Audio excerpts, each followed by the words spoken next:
This week on The View from 32, we have John Seigle. John is a local musician and songwriter and is also a performer on the Margaret Todd Sunset Cruise. Enjoy. So, here we are. We're episode 6 now, I believe. Really happy to have you with us, John. It's been really fun chatting with everybody, and we're excited to have you here. So we got John Seigle today. Thanks for being here. Oh, thank you for asking me. It's great to be here. Good. Well, so tell me a little bit about yourself. Where'd you come up? Where did you start playing music? Let's start there today. Started playing music with my friends in junior high school. We had a really horrible Beatles cover band. Nice. And, I mean, we were awful. We were just awful. I had a guitar that, I think it was a Les Paul copy made by Penco. Ooh, nice. Which was... Those are probably pretty rare nowadays. Yeah, and it weighed a ton. Yeah. And, when you're 12 years old and you're carrying that thing around, I mean, just holding it was hard enough, never mind playing it. And we didn't know what we were doing at all. And we made a lot of noise and, got shut down quite a bit during rehearsals. Yeah. It's good for you, though. It makes you want to be better. And I do think that one of the more frustrating things about learning is you want to be good, but you're not. And it takes years to be good. Yeah. And so, it's frustrating. But it's the ones that stick at it that end up being very good. Yeah, we wanted to be the Beatles and kind of came a little bit short of very that. Nice. Yeah. The Beatles, it's hard to measure up to the Beatles. Yeah, but if you're going to have a standard, it might as well be them. Very true. If something to shoot for, that's very true. At least in quality, you want to try to be them. So Beatles cover band as a young lad, and then high school. Did you play? High school, I started playing saxophone and flute. Oh, very nice. And did you take a break from guitar, or no? I just wanted to pick up more things. I wanted to do more stuff. And I always liked sax players. I was into jazz, and I was into people like, of course, John Coltrane. Yeah. Oh, yeah. And Stan Getz. Okay. So I wanted to learn how to play saxophone, and I played jazz saxophone when I was in high school in a side band. Okay. We played professionally. Oh, nice. It was called the John Seigle Orchestra. Okay. And John Seigle was the leader of the band. He played trumpet. And excellent. So it was a legit orchestra that you were playing in. It was a big jazz band, like a 12-piece jazz band. Oh, wow. That's so cool. Yeah, and we did like Duke Ellington and Miles Davis, Charlie Parker, Spyro Gyra, Weather Report, all that kind of stuff. It was fun. Now, did you tour around doing that? We played a lot in the summer. We would do church picnics and summer festivals, and some dances in the winter. Cool. It was a lot of fun, but everybody had a side job. Everybody I was still in high school. Some people were in college, so it wasn't consistent. We practiced once a week, but we didn't play a lot of gigs. I mean, that's a cool gig for a high school student, though. Oh, it was a lot of fun. That's really cool. Yeah. So did you continue on with that as you got older? Yeah, when I went to college, I went to University of Scranton. Okay. And I want to make an Office joke so bad. I won't. Everybody probably does. I'm obsessed with The Office. But The Office that's another story. did some wonderful things for Scranton. Yeah, they really did. And some not so wonderful things for Scranton as well. Yeah, that's also probably true. Anyway, I'm sorry. But when I got to the University of Scranton, they had a really killer jazz band, and so I joined the classical band, and it wasn't quite an orchestra because we didn't have strings. Okay. Just a classical stage band, and then I also joined the jazz band and played lead alto saxophone for them. Excellent. And that was a great experience because Cheryl Boga, who was and still is the musical director over there, wonderful, talented, brilliant lady, made some phone calls and started what was called the World Premiere Concert Series, where these great composers from all over the world would come to us and write an original piece that we would premiere. And the first composer we had there was a man named Václav Nelibel, who was a great Czech composer, and he was the founder of Radio Free Prague. Oh, cool. And he did a lot of cool Allied stuff during the war, and got classical music to stay on the radio during World War II. Wow. And now the University of Scranton is the home to his handwritten manuscript archives. Oh, wow. And it That's was pretty cool. wonderful. Yeah. Yeah. That's awesome. And there were many others, but he's the one who stands out. He was the first, and he wrote some really cool stuff for us. Definitely. That Now- was just wonderful music. Yeah. See, that's so cool. And that probably influenced, still to this day, a lot of the way you play. Oh yeah, and he was also a choral writer too, so Okay. he was a big influence on how I structure harmonies Oh, gotcha. and Yeah. vocal harmonies. Sure. That's cool. See, Yeah. I can't read a note of music, so anybody that can, it's like a foreign language to me. And I've been playing for years. I never can do it. I had to write, like when I played the violin, I had to like write the fingers over the notes because I just could not get it in my brain. Yeah, I have no problem reading sheet music. I can't read tabs to save Okay. my life. I have no idea what they are. Yeah. But give me a staff with notes on it, and that's cool. Nice. I love it. So guitar, saxophone. You said flute. Yeah. Flute, yes. Did you continue on with that too, or was that more of just a hobby? Or No, in college I played. I switched back and forth between saxophone and flute, depending okay. on in the band. in the band. Yeah. Oh, okay. Nice. Yeah. Very nice. Yeah, it was a lot of fun. Now, do you still play? No. I had an injury and my jaw just can't take it Gotcha. anymore. So Gotcha. I That's too just bad. sing and play guitar. I play a little keyboards, and sometimes I get a call to fill in and play bass for people as Okay. well. Very nice. Yeah. Yeah, bass is one of those things that it's fairly simple to play, but it's super hard to be very good at it. Yeah, they say all guitar players can be bass players, Right. but I don't believe that. Well, yeah, you know, it's true. You can hit a note here and there, but very good bass players are yeah. amazing to watch. I mean, Because your brain has to work a little bit differently than the guitar. It's more rhythmic, kind of, than playing guitar. and when I play bass, I'm just playing basically the roots. Right. I'll do a 1-4-5, 1-5-4, whatever Yeah. pattern, and It but gets the job done. I'm not like Charles Mingus, who can just Right. go all over the place and Right. play in and out of key and make it sound wonderful. Yeah, exactly.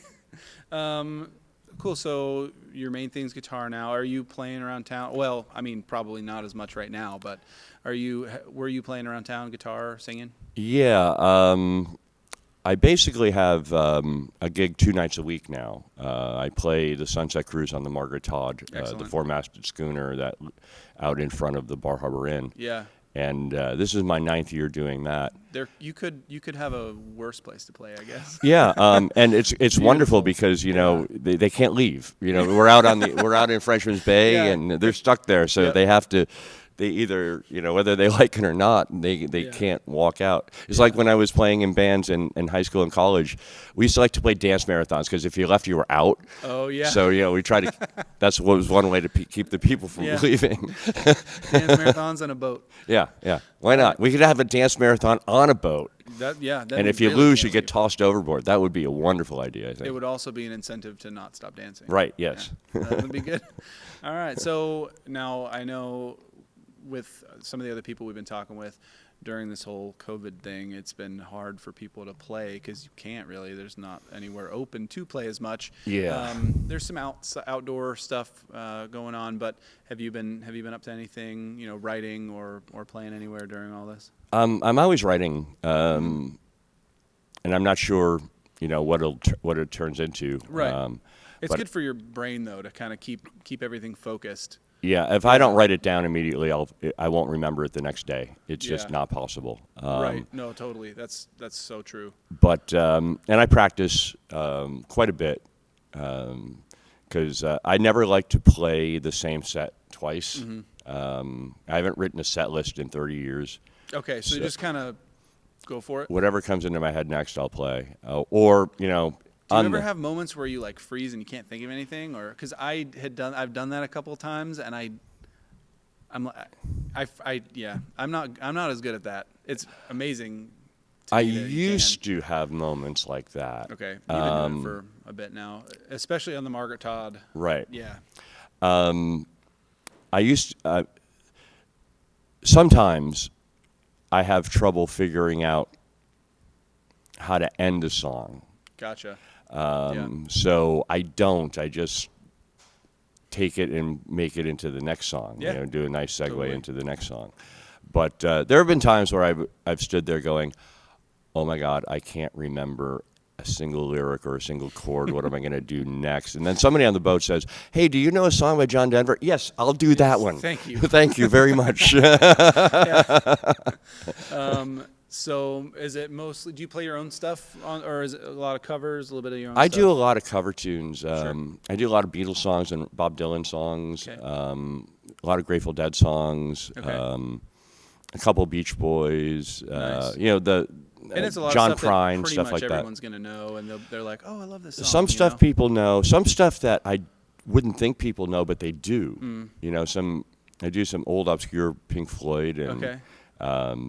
But see, that somebody like who loves that, Yeah. now you're their favorite oh yeah, yeah, because you did one of their favorite obscure songs that no one's ever heard of, yeah. and now they had the best boat ride of their life. That's because- always fun. Yeah. But I try to play, you know, the so-called hits that people would have heard on the radio growing up. Yeah. And I love the songwriters. You know, I love good songwriters. So I play some Jackson Browne. I play some John Prine, who, God bless him. You know, what a loss this year I know. with him gone. Yeah. He was just amazing. He was doing it right up till the end. I mean, his last album just came out. Yeah. and it's Well, and that's- it's wonderful. If you're truly passionate about something, you Yeah. just can't stop doing No, it. Yeah. no. But I'll play I'll play a few of my songs Okay. out on the boat. The problem is I wanted to play with the band that I recorded this with. Yeah. I had a wonderful group of musicians backing me on this. I had Frank Schwartz from the Crown Vics playing lead guitar. I had Harrison Mayhew from the Rio Bisbee Band playing guitar on it. I had two incredible drummers, Robert Harrington, who played with a band called Lucy Undercover, and we used to play in a band together called Nightworks. Kevin Haynes played some drums. Casey Beeman played bass. Okay. And I had an incredible co-producer, Nick Sawyer, who played percussion, keyboards, and electronic stuff, and just kind of helped make it sound a little more modern when we do recording. So what do you got there? Hold up. This is the first album I've ever released. I've recorded. This is the third one I've recorded, and the first one I thought that was good enough to let other people hear. Very nice. And we had a couple of gigs planned for a record release party, and then coronavirus pretty much the whole ruined world went record nuts, and we release party. couldn't do it. Yeah. Hopefully, any plans this fall or winter, or are you just going to wait till next summer? We'll see what happens. I don't want to say anything because the bars aren't booking right now. Yep. So true. And unless you can get a nice group of people in there dancing and enjoying it, it's tough. I don't see the point. It's tough. Yeah, like virtual stuff is tough, and it's. Oh, it's horrible for me because I have no idea how to do it. I just, I've tried. I've gotten there and I've gotten in front of my computer with a little camera, and of course I'm 3 chords into the song, and it stops or it freezes, so I have no clue. I'm not a tech guy at all. Technology is wonderful until it's not working, and then it's. I'm a writer and a singer and a guitar player. I know nothing about technology. Well, it's all right. I know enough to get myself into trouble. Yeah. So in terms of, you mentioned the Beach Boys, you mentioned a couple of artists. So is that kind of who, in terms of when you were starting out, is it inspirations or where you kind of get your roots from? Yeah. The first great band I really listened to was the Beatles. Okay. Because they're the gold standard for totally. all pop, rock, songwriting. Nothing. You listen to an album like Rubber Soul, and nothing in the world comes close. Nothing else. Even though a million artists tried to copy that style, nobody ever duplicated it. Right. And the Beach Boys were always a huge influence. I think Brian Wilson's a genius as far as the way he writes harmonies, and the way he structures harmonies that weave in and out of each other. Yes. And to have those 5 voices or 6 voices when Bruce Johnson joined the band, they had those 6 really strong voices, and they sounded like no one else in the world. Yeah. As a kid, that was just breathtaking to hear a Beach Boys song come on the radio. And that was the first time anything like that had ever happened. Right. And so, yeah. Because in the past, you had like groups like the Four Freshmen or the Kingston Trio who were doing these wonderful harmonies, but it was either old-timey music or folk music. Right. It wasn't like a new age style pop kind of sound. And then you had Chuck Berry and Little Richard with the rock and roll and Elvis. Right. But to take those 2 disparate types of music and put them together and make them sound good, that is just brilliant. Yep. And I don't nobody tried that before. Yeah. And now everybody does it, you know. So true. I mean, I was listening to a group called Teenage Fan Club the other night. Okay. They were big in the 90s. And I was listening to it and I'm like, these guys are doing Beach Boys harmonies. They're doing Beach Boys chord structures. And they're alternative rock punk type of band. Okay, nice. What are they called? They were called Teenage Fan Club. I'll have to look that up. Yeah. Yeah, They were pretty cool. I don't know if I've ever heard of them. I'll have to check them out. But I mean, everybody who came after the Beatles or the Beach Boys or Dylan has been influenced by them in some way, whether they want to admit it or not. Oh, totally. It's Now, part of their DNA. Are those kind of your 3 main ones that you would say influenced your songwriting or your playing style? Yeah, that and Elvis Presley. I've always been a huge Elvis fan. Yeah. And I mean, not the movies, of course, because they were terrible. Of course. Yeah. And, Sure. But his studio recordings, I mean, even there's so much written about Elvis that it makes me a little bit sad that nobody ever writes or wrote about what a great, great singer he really was and what a great performer. It was always, the personal life or the tragedy or this or that. He was another guy, too, who, I mean, in terms of style, his performing style was phenomenal. It was phenomenal, but it was also super cutting edge. Oh, he influenced. I mean, Elvis had come out on stage in the white jumpsuit, and then and his moves that he was doing. Oh yeah, like, moms are like covering the eyes of the kids. Yeah, and then he gets into the jumpsuit period where he's doing the karate moves on stage, and he really was. He was a black belt in karate. Okay, I didn't know that. Yeah, I didn't even know that. Yeah, but he was pretty cool, and the problem was I don't think he was the best judge of his own material sometimes. He did some really schlocky, sappy songs, but as far as schlocky, sappy songs go, nobody did them better than him. Right, yeah. And he put so much into it.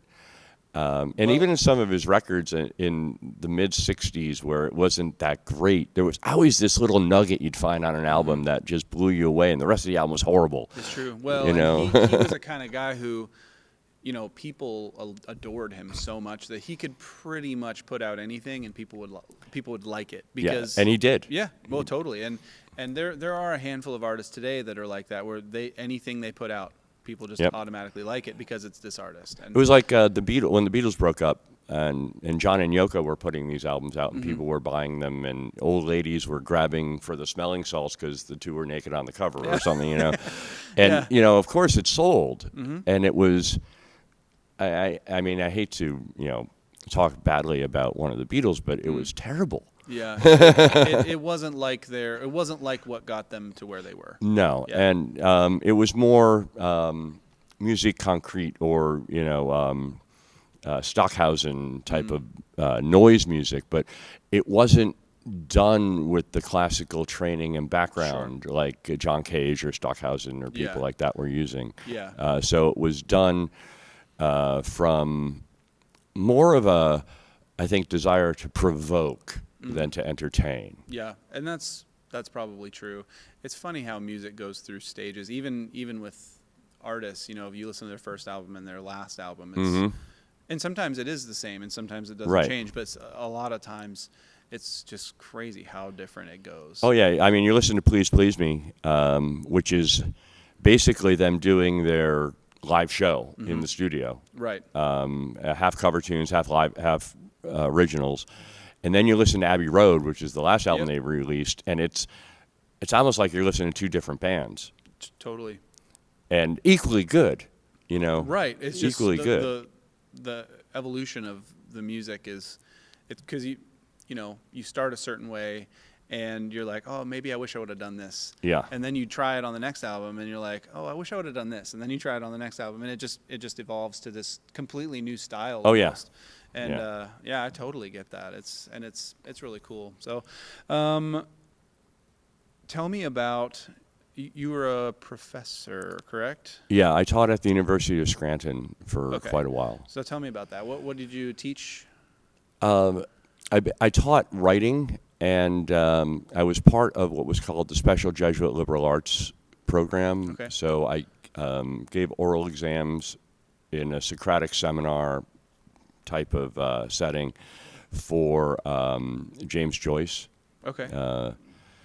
It was a course called Masterworks. So how did you get into that? So you were a musician and you were playing in bands, and what were you always interested in literature or being a teacher? Oh, I was interested in literature and art and music, but my father wanted me to be an engineer.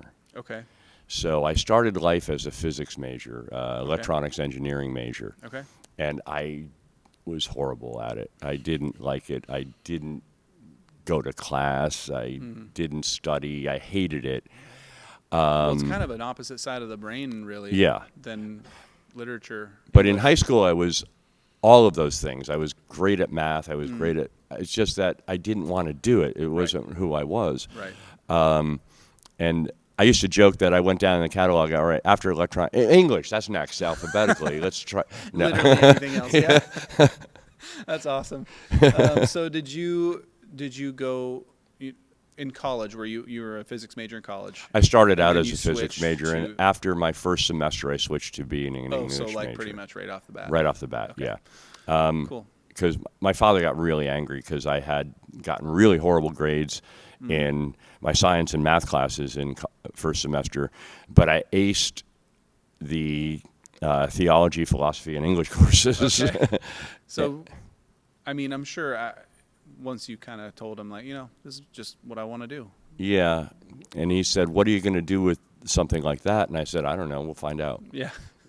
Yeah. At 17, 18 years old, you still don't know what you really want. You don't. You really don't. You really don't. It's funny. I was a mechanical engineering major in college for 2 years, and I didn't love it. I lasted 2 years. It wasn't for me, and I switched over to like studio music production and did a lot of video, and I liked it way more, and it was more enjoyable for me, and oh yeah, it was just fun.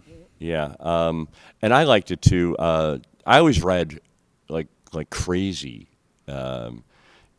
Not the stuff they assigned in high school. I read that, didn't whatever.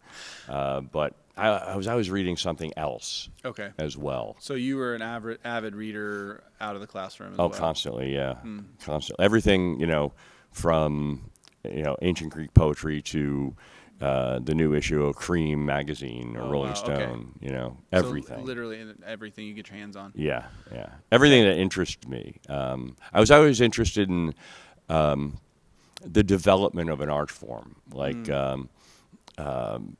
poetry. The simple little lyrics that came first, and then the big storytellers like Homer and Virgil, and the Greek and Roman epics, and then the great tragedians of ancient Greece and ancient Rome. So I gave myself kind of a classical education on the side while we're supposed to be reading To Kill a Mockingbird. Ethan Frome or something. Yeah, no, definitely. Well, and that's the thing too, is that it's funny because I was not super into reading. I wanted to go make things and go in the woods and and build a bow and arrow, and I love doing all that stuff. Mm-hmm. I thought that was really fun. I loved working with my hands, and but yeah, you get these, but I do love reading when I find the right thing that I like to read. Oh yeah. And the stuff that, a lot of times we were assigned, and sometimes in school we were assigned something, and I was like, okay, I like this. I can't admit that I like it, but I like it. But no, I feel like I would have been way more inclined to read if I could choose what I wanted to read. Yeah. And now I understand why they make you read what you read. I do too. I really do. At the time, I didn't. Yep. At the time, I thought, oh my God, just pull my teeth without Novocaine. This is. It's funny. Same. Yeah. Same. Because now, I read To Kill a Mockingbird and Of Mice and Men and all the classics. And they're great. They are, but at the time I was like, ugh, I don't want to read this. Yeah. But now, as an adult, you look back and there's like a lesson in that book or something that happened in that book, and it's like, I remember that. Yeah, and I think all literature is, all good literature will do that. And I'm not going to say what good literature is because that might be different for different people. Totally relative, I think. But I think all of it has one major quality to it, that it teaches you about yourself. And the way the Jesuits educated me at the University of Scranton was that it teaches you about your relationship to God and to the world and to other people. Sure. And whether it's written by someone with faith or an atheist, it still gives you that perspective. Of course. Which I thought was wonderful. And also, I think it develops not only a consciousness, a wealth of knowledge, because all good writing is based on getting the details right, getting the time period right, getting the little things about the culture right. So it gives you all of that, but it also helps you develop a conscience, because you look at how these characters interact with each other in a novel or in a play, and you might say to yourself, oh, what? I remember, I'm in this situation. I remember so-and-so from this book who was in a similar situation. He did this and he got himself in a lot of trouble, so I'm going to do something different. I'm not going to do that. Right. That type of thing. And I feel like a lot of time with situations like that, writing does come from a place of experience. Yes. And so it's not just something that some guy wrote one time that he has no idea about. It was probably something that either happened to him or a friend. Oh, absolutely. Absolutely. Yeah, and it's cool to read. Even again, as an adult, I never cared about history. As a kid, I didn't care about history. Right. But now as an adult, I think it's so interesting, and you look back at history and all these things that have happened, and it's just like, why did he do that? And then it's like, oh, we're doing the same thing now. You know what I mean? Just, it's it's just funny. Everything's an experience, and people have a short memory with certain things. Yeah. And I double majored in history. Oh, wow. Okay. As well, and took a minor in philosophy also. Wow. Okay. It was I was a member. I didn't. Later on, after I graduated and started teaching, I worked with the Special Jesuit Liberal Arts program, but I was in that program when I was in college. Very nice. So you taught for, 30 years, you said? 27 years. 27 years. Yeah. All I right. took an early retirement and moved up here. Gotcha. Yeah. Yeah, it's a beautiful place to be. And I just wanted to come up here and pursue music, and Now, had you lived here before, or? No, but I came up just about 2 weeks, at least 2 weeks every summer since the early 90s. Okay. So just kind of fell in love with it up here. Just fell in love with it. Got to know some people, made some good friends, and I'd see them a couple weeks every summer. Yeah. And then when I decided to move up here, it made it so much easier because I knew people here already. Totally. Yeah. I mean, it's an easy place to fall in love with. Oh yeah, and I mean, I live right in town, so to have the ocean a half a mile away from your doorstep is gorgeous. Beautiful thing. And I don't think there's anything more peaceful in the world than to sit and just watch the waves and watch like the sunlight or the moonlight shining on the water. It's so peaceful. With you 100%. It's so meditative. It is, and honestly, my favorite smell in the whole world is that salt water. Salt water, yeah. I love that smell, and it's you just wake up around here, and it's just you just smell it driving around. Oh yeah, I love it. Unfortunately, when you're playing out on the water, that salt water really messes with your throat sometimes. I can definitely see that. But it's fun, and I just like being on the water. When I was a kid, we had a cottage at a lake up in northern Pennsylvania, right on the New York border. Okay. And I used to love just sitting out on the dock and fishing, and it's peaceful. Just going out in the boat in the middle of the lake, and just park it there and read out in the sunshine for a while, and jump overboard and swim. It was so cool, and I just think water. I mean, water is the essence of life, and it's so peaceful, and everything in it is just so life affirming. Yeah, it's true. Salt and oxygen, and it's just invigorating. Mm-hmm. It's true. It is. I love it, and I think it's a really cool place to be a musician. Oh yeah. The community of musicians and artists around here is amazing. I've played with a lot of different people all over the place. In Pennsylvania, in Ohio, in people I knew from upstate New York and Vermont, and I've never met a community of musicians so egoless, so wonderfully willing to help everyone else develop their art and talent than here. The people here are just beautiful people, and they're so willing to help you get to the next level and take you that step further. And playing with them over the last 9-10 years is just, I think it's made me so much better and so much more confident, because... And that's a big part of it, too. And you're right. Everyone that we've chatted with has kind of had the same sentiment, where this place, we've played here and here and here, and this place is just so super special. Oh, yeah. To where... And the music world is kind of cutthroat.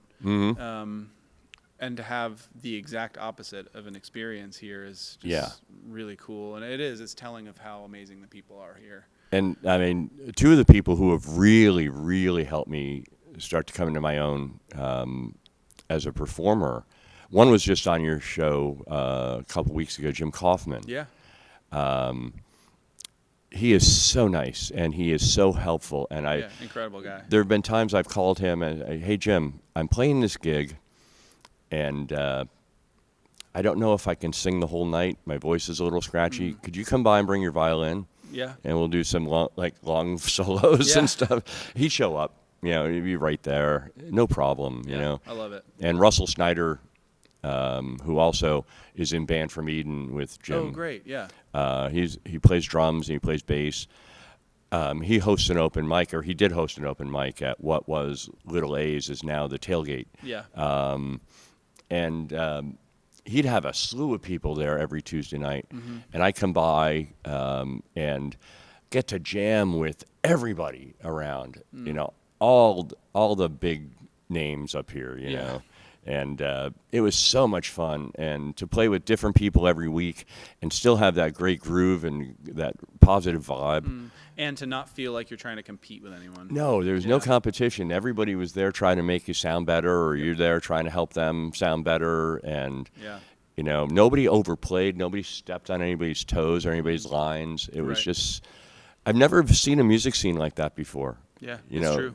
Yeah, it is a good place. And speaking of playing here and playing elsewhere, on the road, you have any crazy stories, any good things, any funny things that happen to you while you're on the road? Usually musicians are like, oh my gosh, I can't tell you half of them, but well, I think we've all had our Spinal Tap moments over the years. That's so true. I remember playing a gig at the Blackfriar one night, and I'm not going to say with who. I don't want to embarrass anyone. Totally fine. Yeah. But we used to, it was a group, and we used to do, start the second set with each of us doing a solo song. Sure. And the one night, I'm doing my solo song, and the other guys are messing around with the equipment, and the whole speaker column falls down on me. Oh, like legitimately fell. Yeah, it just fell, and the cords coming down, microphones going down, and I'm like up there going, Everything. hey, This is fine. Everything's fine. This is it's part of the show, folks. Did you go through it? Did you play through it? Yeah, I did. I once you start a song, you just continue. That's a pro right there. You just got to continue playing, and try not to let that look of anger come through your eyes. Yeah, it's so true. Or embarrassment or whatever. Or fear that you're gonna get crushed by a speaker. Yeah. Yeah. And I've had nights where I'd be just half a verse into a song and strings break. Yeah. That is the worst feeling. Yeah. And you don't want to stop the song, so you're playing with four strings. Out of tune. Out of tune, and just giving it, or just you stop playing the guitar, you start playing it like a drum and just doing it a cappella. Yep. Oh yeah. I saw Elvis Costello once, and that happened to him. He broke his guitar string, and it was horribly out of tune. And he just started pounding his guitar, and he started singing Van Morrison's "I'm in Heaven When You Smile" nice. a cappella. And I'm like, people like that kind of stuff. that was cool. Mm-hmm.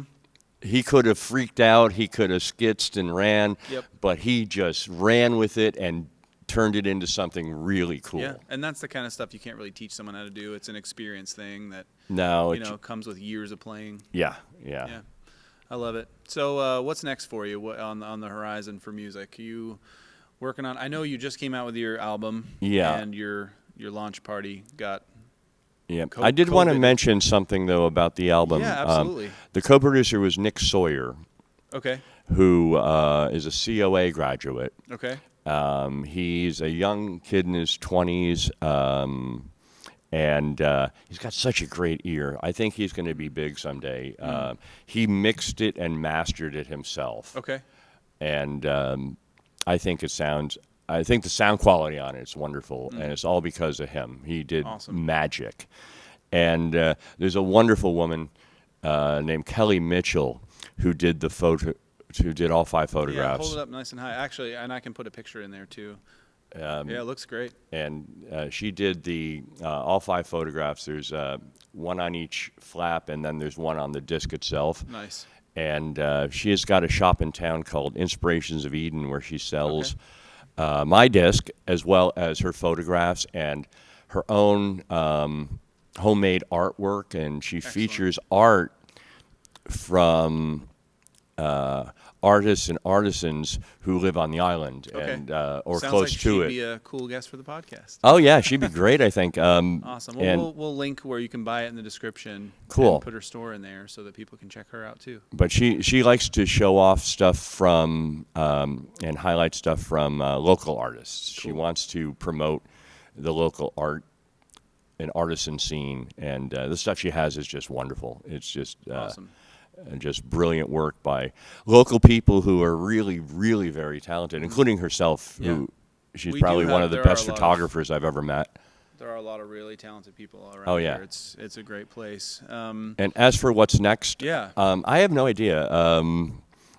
I've been writing. I have a backlog of songs written, and we stripped it down to 14 for this album. The problem is as I was recording this album, I kept writing more and more songs, and I kept scrapping the old ones and putting the new ones on instead because they were fresh. Yep, totally. Do you have enough for like an acoustic EP or? I have enough for another album. You probably have enough for like 4 albums. I have enough good ones for another album. There's a lot of bad ones, but here's along the the thing. way. One of my favorite singer-songwriter guys, he writes a song every day. He's like, it might be a terrible song, but at the same time, I'm writing, I'm flushing out ideas. Oh yeah, and it's good for you as a writer, as an artist, as a musician, and you're a literature, you're an English guy. I feel like it's just something that you do. I have to. I mean? Yeah, exactly. And when I write a song, I don't know how I do it. I'm not saying that with an ego or anything. It's just I don't know where it comes from Sure. sometimes. Do you sit down to write, or do you just have an idea and rush and write it down? I can sit down and write and force myself to write something. And usually when I do that, it sounds prefabricated, or it sounds like it's following this preset structure. Yeah. Or it's a genre exercise. Let's see if I can write a song in the style of this. Gotcha. Yep. And those are the ones I throw away. But it's a good exercise, though, and there's probably ideas from those sessions that get Yes. thrown into others. And then I'll take the lyrics from those songs and scrap the music and try to do something new. Absolutely. But most of the songs that I've recorded, I sat down trying to do something else and then give up in frustration. And then 10 minutes later, this idea comes into my head and I write it in mad fury and look at it and go, wow, where'd that come from? That's cool. I like that. Thank you. Yeah. I love it. You know? Exactly. And it's funny, the more and more musicians that I talk to, or that I have talked to, that's kind of their process. You know, they're like, okay, I'm going to write a song. And then they're like, this is not. Yeah. And then they're like, oh, I have an idea. Yeah. And hopefully I wrote all my bad ones years ago. I'm hoping, you know. did. I'm hoping. So. That's great. I love it. But I'm hoping to work with Nick again.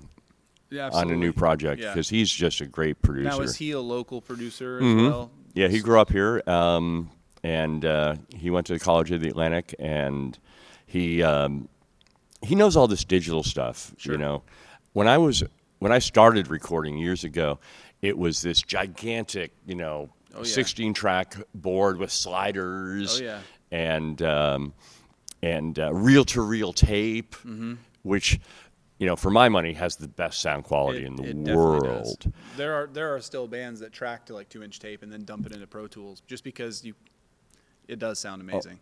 But on the other hand, the editing is harder there. So much harder. And you'll hear punch-ins and punch-outs, and you'll hear bad editing, and you'll hear all this other stuff.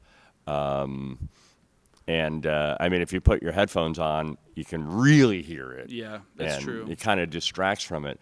Although the sound quality was better, the editing and splicing was always perfect. It's true, and I'm a Pro Tools guy. I love Pro Tools, and it's so simple to make a song now, to where even 20, 30 years ago, you just couldn't do it the same way you can now, and it's cool, and it allows more people to have access to be able to create. I've always liked doing having bass guitar and drums played simultaneously live as a rhythm track. Sure. Well, those two are if they don't play together a lot, right? It can get sloppy. Yeah. But if they're playing together, it's usually much tighter, and that's definitely true. Yeah. Well, I would teach the guys the song, and we'd do like 5 or 6 run-throughs of it, and just to get the feel, and then we'd start rolling. I call it rolling tape. It's not rolling tape anymore, but roll tape. No, it's true. See what comes out. Yeah. And with digital, it's much easier to go back over and fix it. Absolutely. Just a quick little punch in. There you go. It's done. Like on this, we did a lot of overdubs. I did almost all the vocals myself. Okay. So, just layering them and layering them and layering them. Definitely. And, I hear it in my head and I know how I want it to sound. And if you just hear 1 or 2 parts, you think to yourself, ooh, this is horrible. This doesn't sound good together. But then when all the other parts are added to it, it all works. Right. So I just have a way of doing that. And I like overdubbing. I like layering. I like albums that are a little bit experimental too. Sure. We played a lot with what in the past would have been called backward tapes. There's a song on here where we recorded a jam. We jammed for about a half an hour, just free form. Yep. And we took a little bit of the jam and put it on as the beginning of a song, and then put about 3 minutes of it on backwards for the middle of the song, and then put it on forwards to end the song, and it sounded so cool. Yeah, I love that kind of stuff. It's Yeah. cool. And it was just a spur of the moment in the studio thing. Like, all right, what are we going to do with this jam? And Harrison Mayhew from the Rio Bisbee Band was sitting in with us, and he goes, why don't we just flip it and put it on backwards? I'm like, yeah, that's it. Yeah. That's it. And it worked. I what can't even track is it claim on the there? idea for that because it was all his. Yeah. That was called The Witch Lady. Okay. I'll give it that one a listen to. That was a poem I Listen wrote for it. about this lady who used to come. I mean, her husband had died 50 years before, I was born. Yeah. And she would come to visit my grandmother, and she'd still be wearing the black veil and all the black clothes, and she used to scare the crap out of me. So I wrote a song about that. It started out as a poem that was just a throwaway. Yeah. And when we did the backwards tapes, I'm like, you know what, these words would fit really well with this background. I love when that kind of stuff happens. Yeah. So that's nice. Yeah. Well, that's awesome. John, I really appreciate you being here with us. We're going to hear some music from you too, right? Yeah, You sure. got some songs? Awesome. Yeah, sure. So we'll cut out for just a minute, and we'll hear some songs. Seriously, thank you so much for being here with us. Thank you. Is there any final thoughts, anything that you'd like to mention? Yeah. To everybody out there who wants to play music, first of all, there's no wrong way of doing it. Just do your thing. If you go up there and try to be someone else it's going to come off as fake. Just go out and be you and do what you do. And if you're playing a cover tune and it doesn't sound like the way the artist did it, more power to you. You make it your own. Just do your own thing.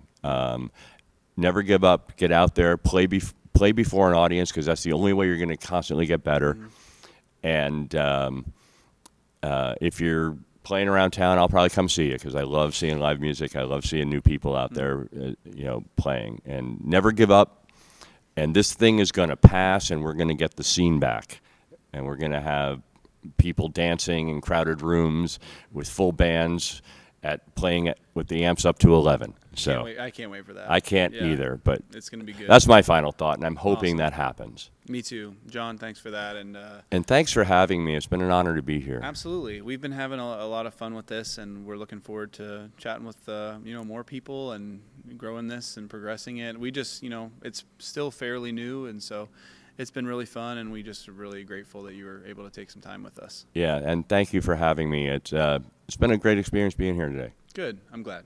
Thank awesome. you. Well, we'll cut out for a minute, and we'll hear you play some songs. Thank you. Awesome. Thanks, John. All right, this is the title track from the album Simple Things.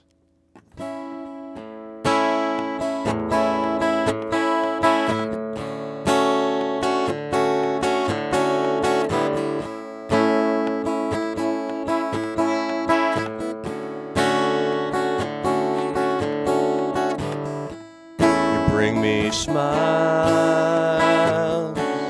you bring me simple things, bring you love, I bring you songs to sing, you give me time when I can be myself,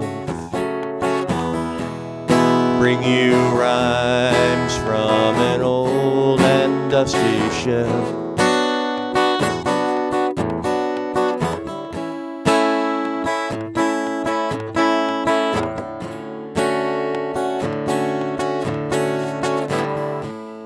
Got my heart, I give it all to you. Help me start to see the world anew. Ease my mind and you set my soul at ease. Now I find that I finally found some peace.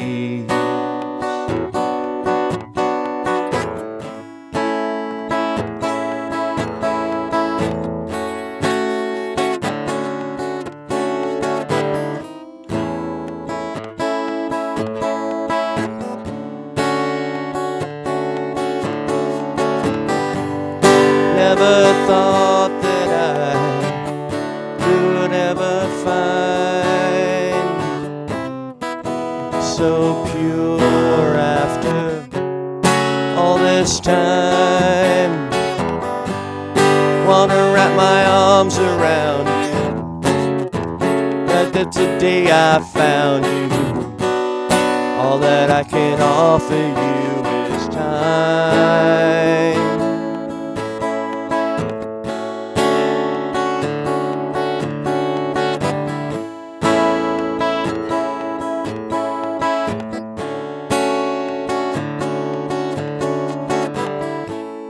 Bring me coffee to help me start the day. Bring you real ale as daylight fades away.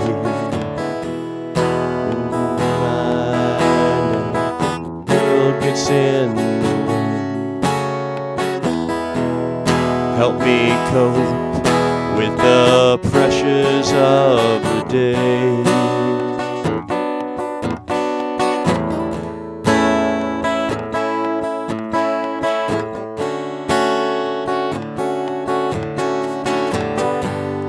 Never thought that I could ever find love so pure after all this time. Wanna wrap my arms around you. God bless the day I found you. All that I can offer you is time.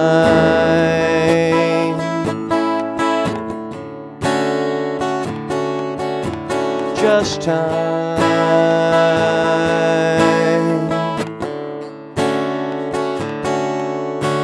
This time.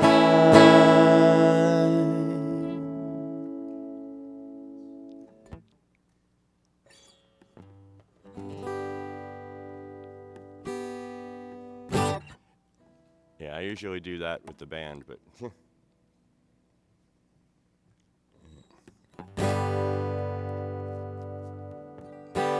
this is a twisted little song called Deep Cuts, based on somebody I knew a long time ago.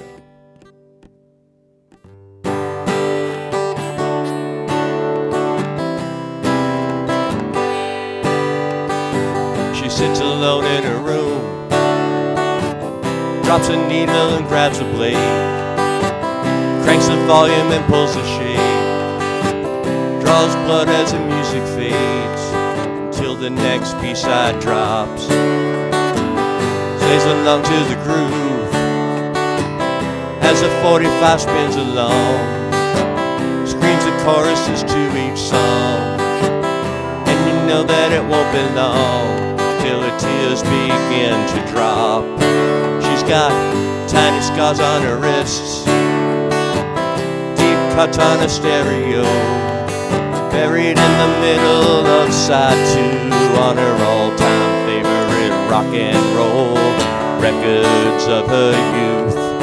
She's got scars from when she's been kissed, deep cuts on her best LPs, breaking her heart at 33, and a third revelation's bringing her to her knees, telling her the truth.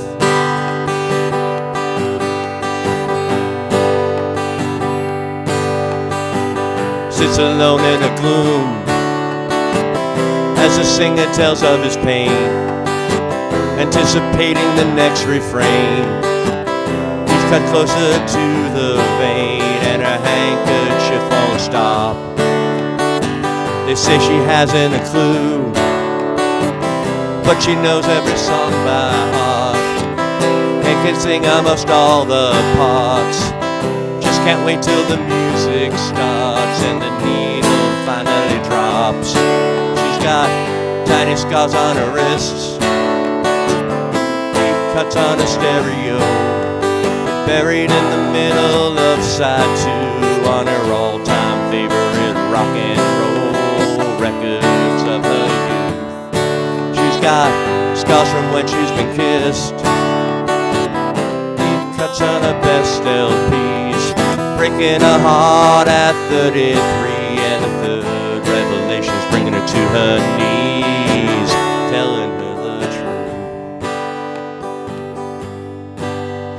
got tiny scars on her wrists, deep cuts on her stereo, buried in the middle of side two on her old-time favorite rock and roll records of her youth. She's got scars from when she's been kissed, deep cuts on her best LPs, breaking her heart at 33 and a third. Revelations bringing her to her knees, telling her the truth.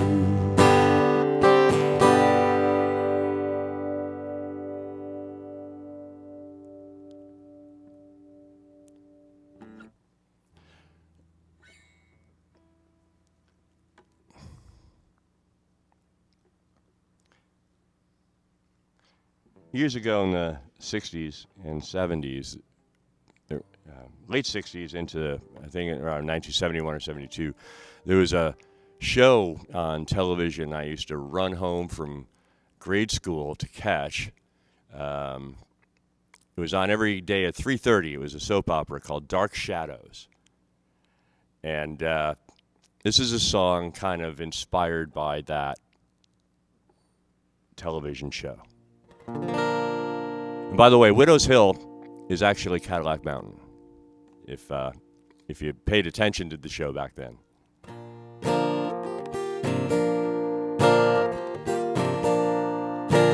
This is my favorite song from the album. We must meet in secret up on Widow's Hill. We must meet in secret up on Widow's Hill when the sun goes down, when the sun goes down.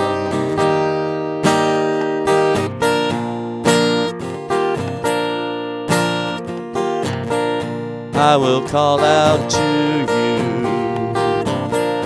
I will speak your name, I will call out to you,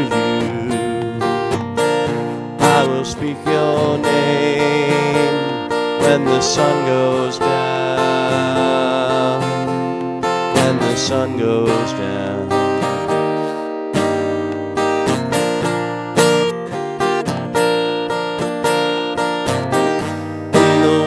Will whisper your name,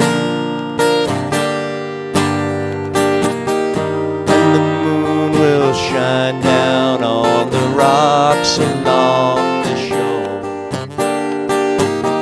Am I cursed or have I gone insane? Am I dead or can I win your love? Once more, meet me there tonight near the grassy cliff.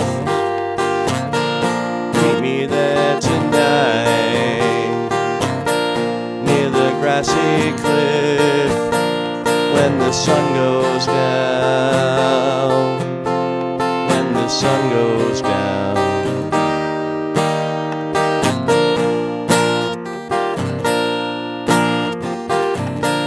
We will make it right. I'll give you my gift. We will make it right. I'll give you my gift when the sun goes down, when the sun goes down.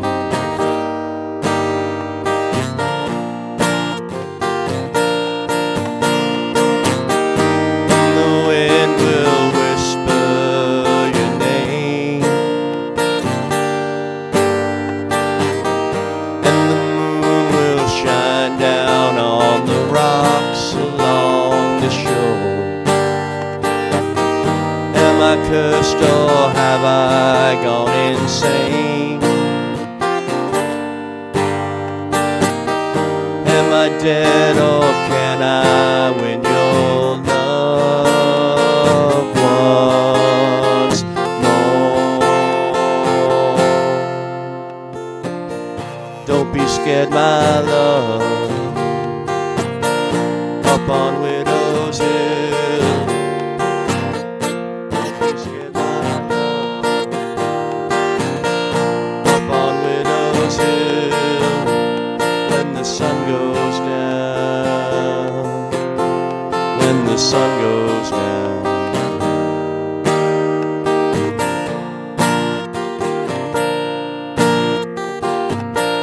This is where you jumped off of Widow's Hill.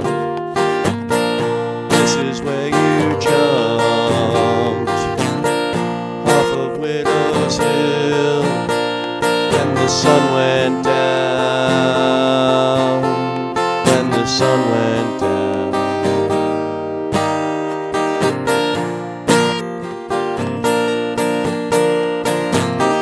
The wind will whisper your name, and the moon will shine down on the rocks along the shore. Am I cursed or have I gone insane?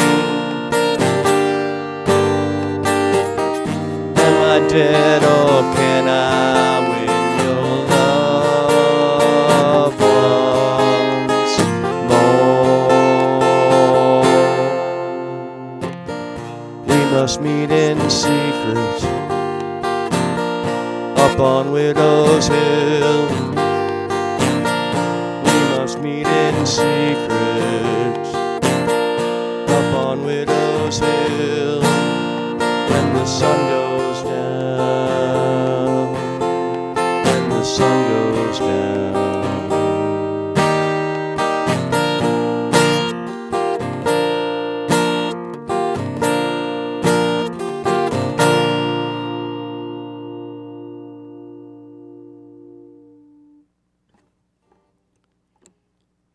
And this is the first song I wrote for the album. I wrote a lot of them years ago, but this, when I started planning on making this album, this is the first song I wrote up here for it. And this is called Reality Can Wait.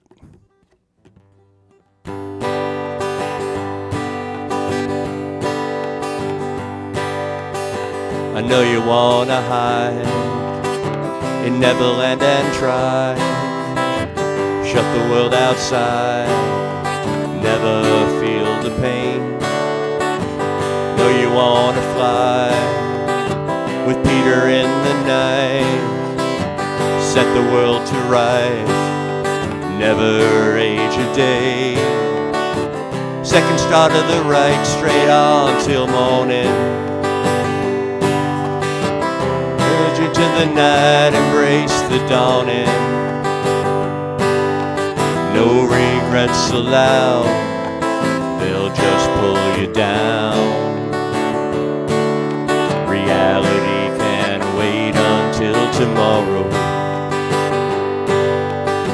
I know you'd wanna cry, inside your room and hide.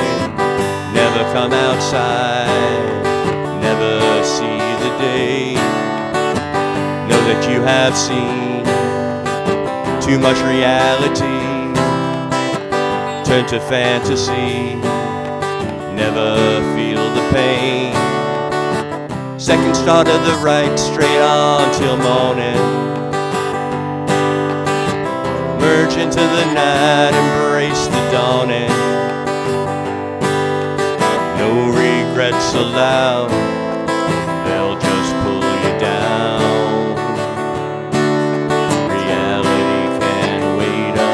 Tomorrow.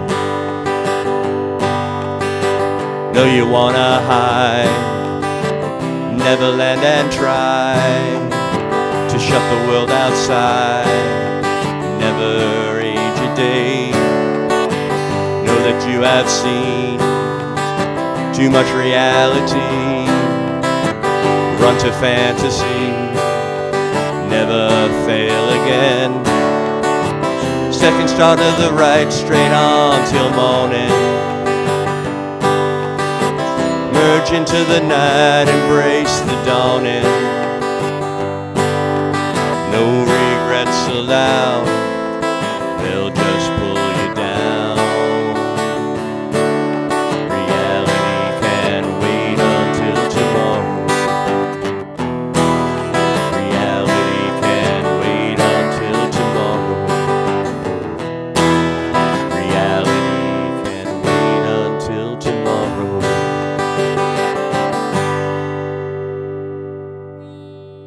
And I just wanted to do a cover tune, because I do a lot of cover tunes. And this is one I just started playing recently.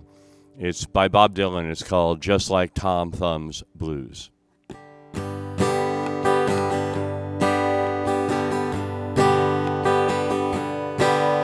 When you're lost in the rain in Juarez, and it's Easter time too.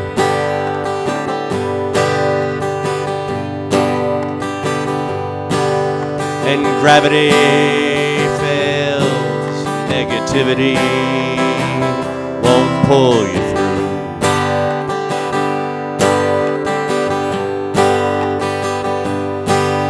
Don't you put on any airs when you're down on Rue Morgue Avenue.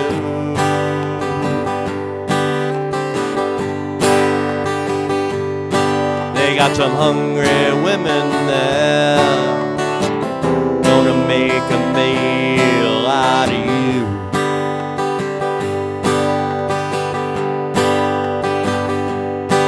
If you see Saint Annie, tell her thanks a lot.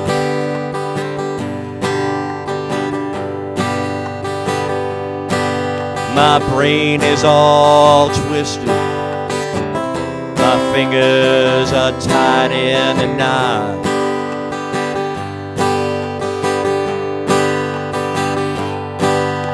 I don't even have the strength to get up and take another shot.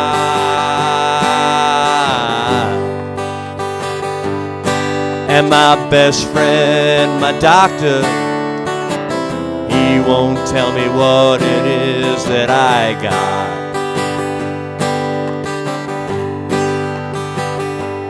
Ah, sweet Melinda, peasants call her the goddess of gloom.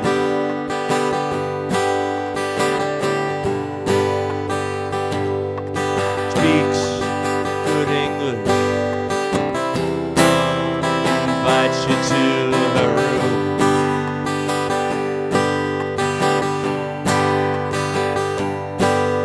But you're too kind and conscientious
Everybody said they'd stand beside me when the game got rough.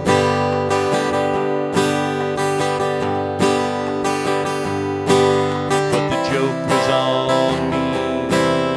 There wasn't really anybody left to love.